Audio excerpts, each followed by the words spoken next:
Hello and welcome to Table Talk. I'm your host Karen Wilson, and I would like to welcome to the show Mr. Mark Farley and Ms. Sheila Robinson to tell us about the Upper Cumberland Human Resource Agency and District. Welcome to the show. Thank you for having us. Thank you. Yeah, making the trip from White County. I'm assuming the offices for the Upper Cumberland District and Resource Agency are in White County. Is that correct? The central office is actually located in Cookeville. Okay. So Mark, we'll start out with you. For the purpose, I guess, of the audience and learning more about, the people who have not heard of the Upper Cumberland Development District or the Upper Cumberland Human Resource Agency, can you explain kind of what the two of those are and the differences? Be glad to. The state, back in the late 60s, early 70s, decided they needed a mechanism to implement programs and services across the state of Tennessee. So they formed 9 regions, and in each region you have a human resource agency and you have a development district that serves that area. And while we offer the same programs from region to region, the state does give us some flexibility. Now obviously our needs in the Upper Cumberland are much different than what Nashville and Knoxville or even East or West Tennessee is. So we have the ability, because of that, to more personalize our services to meet the needs of the citizens of our region. You've got 2 agencies, the Human Resource Agency, that is more of a social service type agency, and the Development District is by nature a planning organization. Our job is to try and to see that the region and the communities that make up the Upper Cumberland region are progressing or moving and growing their economies. Mm-hmm. And Sheila, can you tell us a little bit about the counties that the organization serves?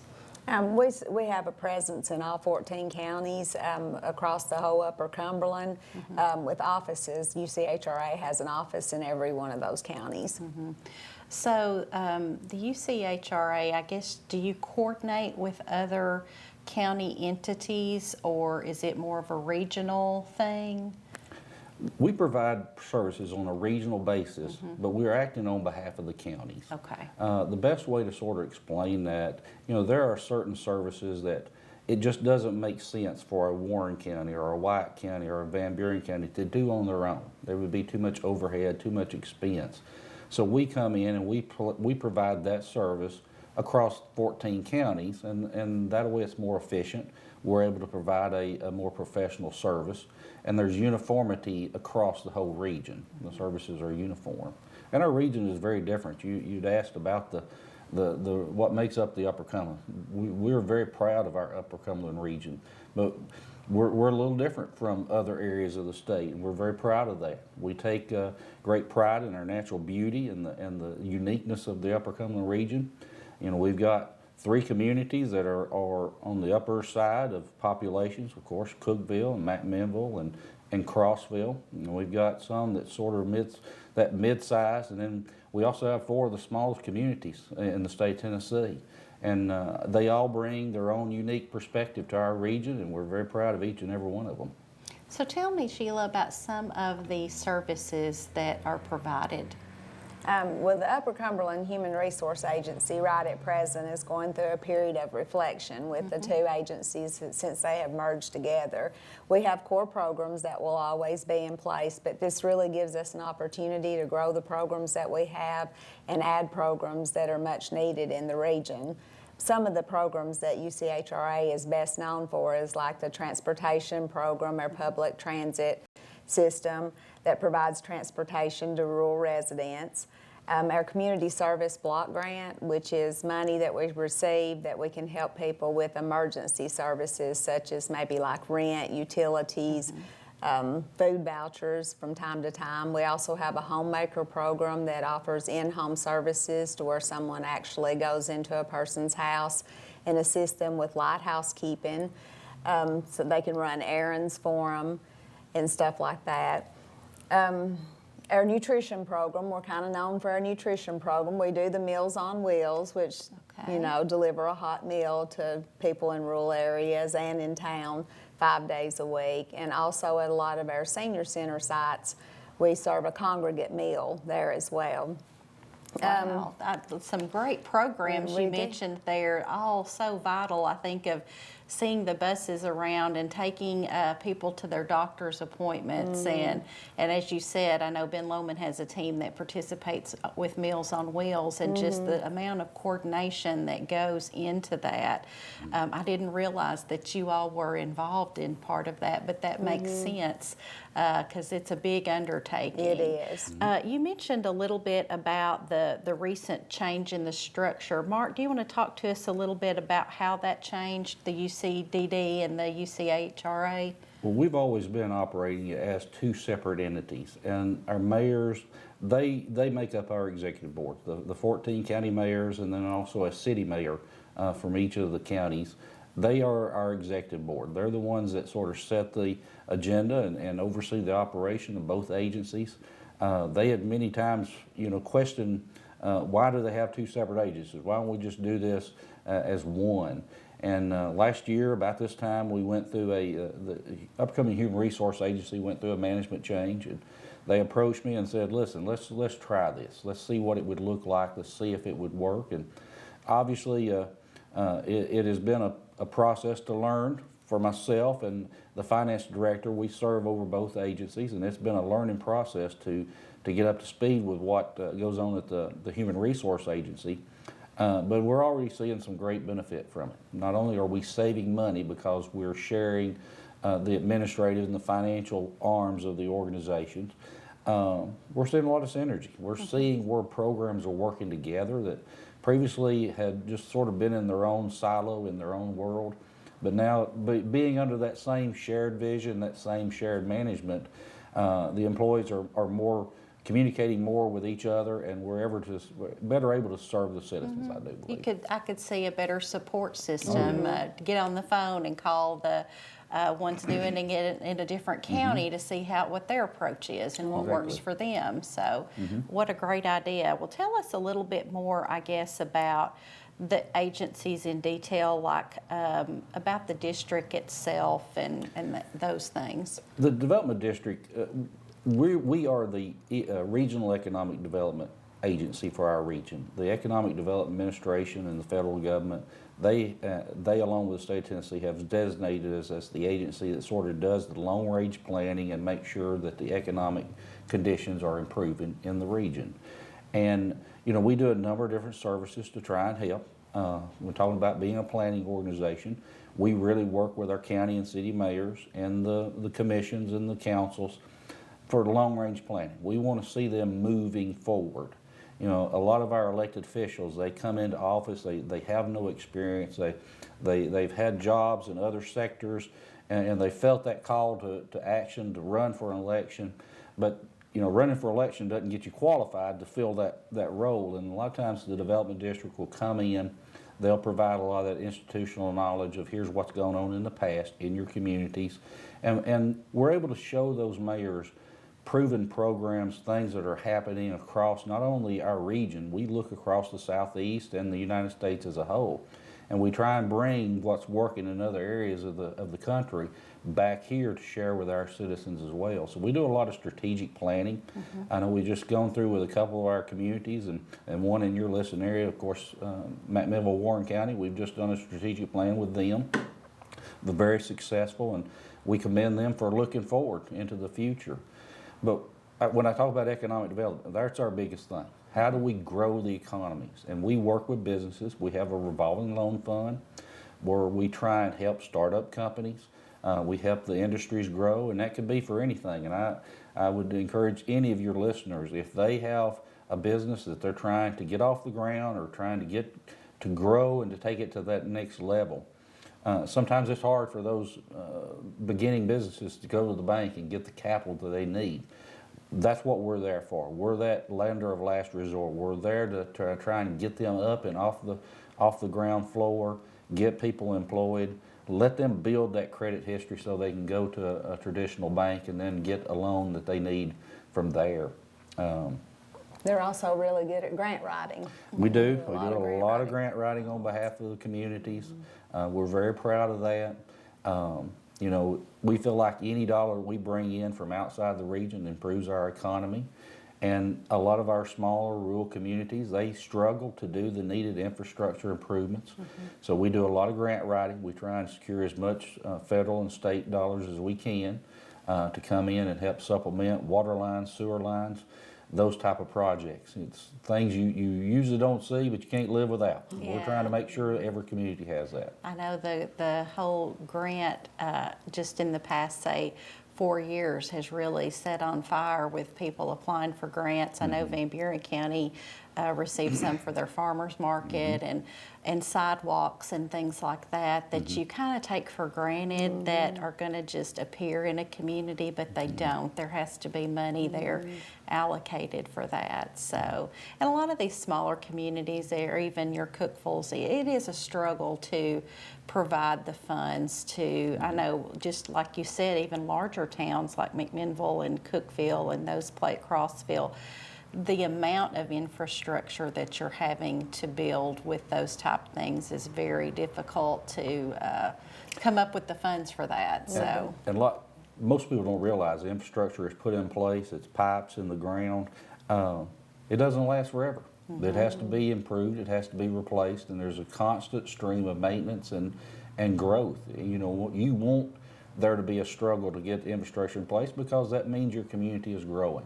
And that's not necessarily a bad thing. So, and we're seeing some good growth in a lot of our communities. You're seeing businesses being added, residential subdivisions being added, and that's all great progress that we need to make sure the economy keeps progressing and people have jobs and they have money to spend at the local establishments. yes, you know, when you mention all the counties that you serve, there is a tremendous amount of growth in all of those areas, very positive things going on.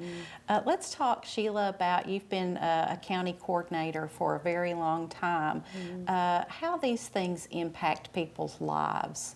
Well, I've been working for the Human Resource Agency for 22 years now, and I know every coordinator across the 14-county region has stories that stick out in their mind that's really stuck with you, ways that you've been able to help people. The biggest thing that sticks out in my mind that's happened recently is a few months ago we had a mother and son that relocated from East Tennessee to the area, and they had got jobs. That was the reason that they came here, was because they had found employment. But they had just started work and didn't have money to secure housing, and so they was both staying in their truck. Well, through our community service block grant, we was able to get them first month's rent and get them into housing, and they just love the area. They're working, they're doing great, and they're able to pay their own rent now with the jobs that they secured.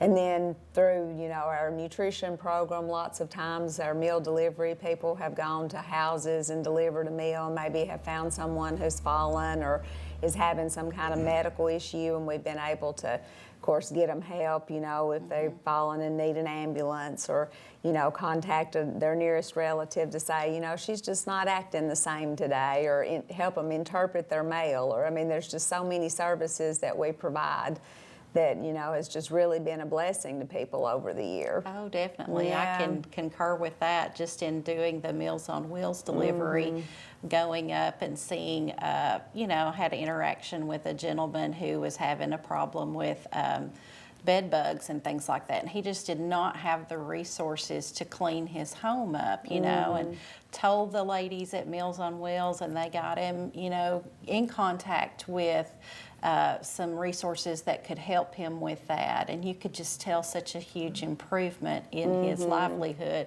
you know, in his way of life whenever I would visit again, just from that one small outreach. And all of the different programs you all have mentioned are just so vital. The hot meals and the help with small businesses and things like that. You guys wear a lot of hats, that is for sure. We do, and have a lot of rewarding things that happen in our employment, and we're very fortunate that, you know, we can make a difference in a lot of people's lives. Our problem is like everybody else's problems. There's more needs, and we have resources to do, and obviously we're all the time looking to see how we can provide more and better services. Well, you know, talking too about both agencies and the improvement operating under a shared vision. So you all are already seeing some good feedback, I guess, from that. Oh, absolutely. Since we have, you know, combined, or we're still two separate agencies, but now, you know, our hope is, the vision for the future is when somebody comes into one of the 14 county offices, not only can they get the services that UCHRA provides, but they also have a connection to be able to find out what the Upper Cumberland Development District offers as well. And a lot of times those services go hand in hand, and so that's going to be a big plus. And we've recently started a resource guide to where if you come into our office and it's something that we do not provide, we can get into our resource guide and maybe find someone that can help you with the issue that you're having. Great. And we've been going through some soul searching, as Sheila alluded to earlier. Obviously, our agencies, they're designed not to stay the same. Our job is to look and see what the needs across the region are. And a lot of times those needs change.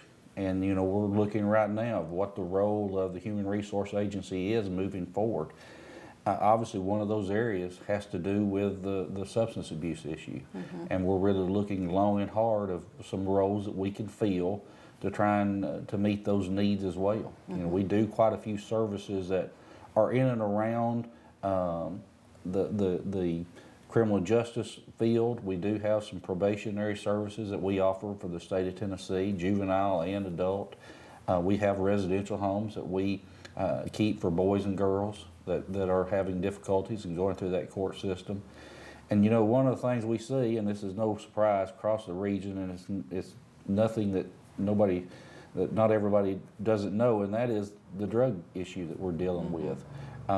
We've got to figure out a way to tackle that. The mayors have been very clear in their directions towards me and for the agencies. You know, they want us to take the lead to try and ensure that those programs are being implemented. It may be that we're actually the ones doing them, or it may be that we're assisting somebody else. Obviously, at the end of the day, it doesn't matter who's actually providing that work, but we need to be involved in making sure that our region has everything in place that it needs to meet the future. That's a great point to make. So much is needed. I think I had a guest a few weeks ago, Mr. Joseph Stotts, who's a county commissioner, but he also works for Generations. We addressed the topic of counseling during incarceration. That's something that a lot of people that have drug issues are not really getting, as far as what is causing, you know, the issue and how to grow past that and stuff. So it's good that there's people out there that are coming together to tackle things like that in a new way, because as you said, things are changing. The way we've always done in the past isn't going to work. It's not working today, and we've got to figure out the way to break those cycles, and it's going to take a lot of different efforts. Government can't do that on their own. The health care facilities can't do that on their own. It's going to take our church groups, our spiritual-based initiatives, as well as nonprofits and anybody else, because it is a huge task and it's going to take all hands on deck, and everybody's got to sort of put their ego to the side and realize you've got a part to play, and we've got to jump in and fight our portion of that battle. That's right. Everybody, in the end, we all win if there's improvement made in that. On another note, you know, thinking about something that came up yesterday with a meeting is the 2020 census is coming up, and the importance of filling that out. And I would think that all would have a huge impact on the money that is allocated to our region. I don't know if they shared that with you. I've heard a number. We've of course coordinated some with the Census Bureau, and I think the number at the federal level is for every person, that's $1,000. So, and it's easy a lot of times to say, I'm not going to take the time and effort to fill out a survey, or I don't want to fool with that, or I don't want the government knowing my information. Yes. Just know that you're denying dollars coming into our region, into your community when you do that. And representation is another thing. I don't really want to get into politics, but you're seeing a shift across the state of Tennessee towards the urban areas. And our rural areas have to have a voice. And that census is what's going to keep us a voice in Nashville and in Washington. And we need to take that very seriously. I know, I did not realize that all of your representation in the state and federal government is based upon the census and the money that helps. And they went through the questions. Unless you get a long form, there's 5 to 6 questions, pretty harmless, nothing that's really a true invasion of privacy. So we'll be hearing more about that throughout the year. There's going to be a lot of education, I think, coming about that. But give us some contact information for your agency and just maybe some examples. I know we've touched on things that you help with, but if you can think of examples of things that people contact you about and how to do that. Obviously, we both agencies have a website. That's the easiest first avenue to get in the door and figure out where to go to. With the Human Resource Agency, we do have a location in all 14 counties. You should be able to find that either in the phone book or it is on the website as well. The Development District, we only have the one centralized office, but the Development District does a number of different programs, but aging is one of the big ones we do. And certainly any issue that deals with the elderly, if you've got any questions or concerns, I encourage you just call our main office line number and they will get you in touch with who you need to talk with. Facebook is another one, obviously social media. We're acquiring a huge following on Facebook, and obviously all our contact information you can generally find on there as well. Well, and I will say, just a big thank you. Your impact is felt. I've never really had a good understanding.